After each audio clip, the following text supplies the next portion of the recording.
like the first step is to make sure you're in tune. Yes. You know, and that really resonates with me, because I've always been open-minded and open to, like energy healing and things like that too. Not that I dove real deep into it, but I was always super curious about it. And so I believe in that magic and believing in yourself and following through and putting in the hard work that you can, you know, get somewhere. And as you learn more and more, it just starts to get deep. It's like a rabbit hole kind of thing that I'm in. But like with the sound things, like about the theory that was in the 50s when they were wanting to change the frequency from 440 hertz to 432 hertz. Like Correct. there's like a natural Earth's frequency or something that would be capable of healing and possibly even like restoring DNA and things like that. Does that sound familiar to you at all? Oh yeah, absolutely. It was actually 1947.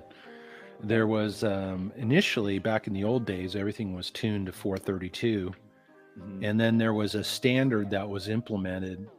And in the studying that I've done during World War II, the Germans started playing music at 440, and then after World War II in 1947, there was a foundation where everything was going to be tuned to 440. Look at all your electronic devices, keyboards or whatever. Even a lot of guitar tuners are all 440. They don't give you the ability to change. So as I started to learn and read more, realizing that was actually a disharmonious frequency and that it actually put people out of tune.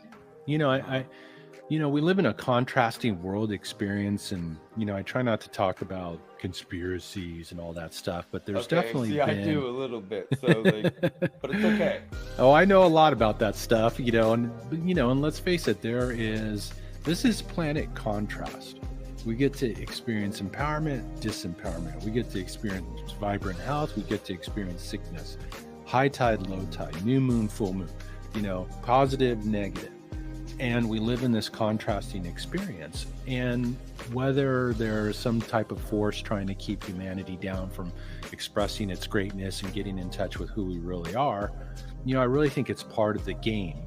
I used to say, we come here to play the most amazing game in the universe, the cosmic game of hide and seek. It feels like a game.